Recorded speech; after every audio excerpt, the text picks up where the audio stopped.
Sebenarnya saya tengah marah ni. Saya tak tahu macam mana saya nak mengawal kemarahan saya. Ni korang kalau nak buat kerja sukarelawan, kerja amal, kau tolonglah jangan kenakan orang macam ni. Kau tolonglah jangan kenakan tuan rumah macam ni. Tengok sendiri keadaan ni, saudara-saudari.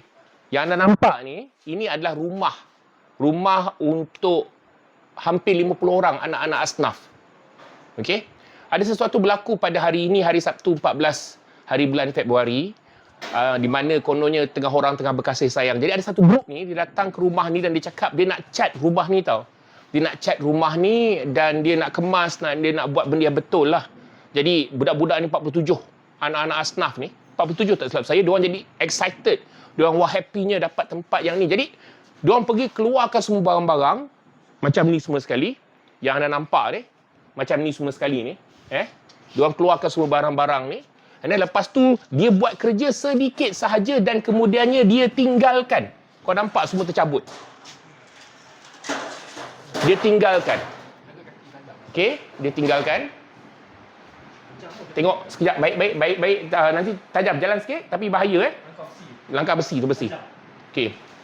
Saya datang ke tempat ni beberapa hari yang lepas sebab diorang ajak datang saya untuk saya tengok tempat ni. Tengok dekat belakang ni kau nampak, kipas ni pun tak ada cover. 47 ada anak-anak asnaf dekat sini. Sebenarnya ini bukanlah projek yang saya harap sangat. Bukan kita cari, tetapi dah jadi begini. So, saudara-saudari, saya nak minta tolong, kita nak buat sedikit fundraising. Okey? Kita nak buat sedikit fundraising, sedikit nak kutip sikit derma, untuk uruskan rumah ni, nak belikan cat balik semua sekali supaya kita boleh cat rumah ni balik. So, saya punya target lebih kurang dalam 3,000 kalau kita boleh dapat. Kalau kita boleh dapat 3,000 untuk kita uruskan sedikit supaya kita boleh completekan projek ini, kan, supaya anak-anak tu boleh, ini sekarang dah teruk sangat keadaan. Dengan anak Ramadan ni, dan kalau boleh tu mungkin sehari sebelum Ramadan kita nak cuba buat pada hari Rabu. Saya harap saudara-saudari semua boleh bantu kami untuk tolong 47 anak-anak asnaf ni.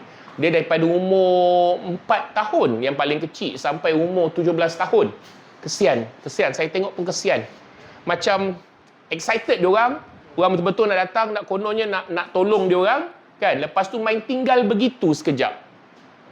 Macam mana kau kalau nak buat kerja charity, kau buatlah sampai betul-betul. Kau buatlah.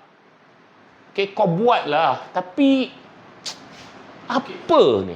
Boleh abang. Hari kedua cuti nombor sini kan kita ambil kan. Hari kedua. Kita tak jangka tiba-tiba dapat kes ni kan. Alright? Ya. Okey. Buatlah sekali lagi. Yang ni abang nak letak kat TikTok. So, diorang hubung.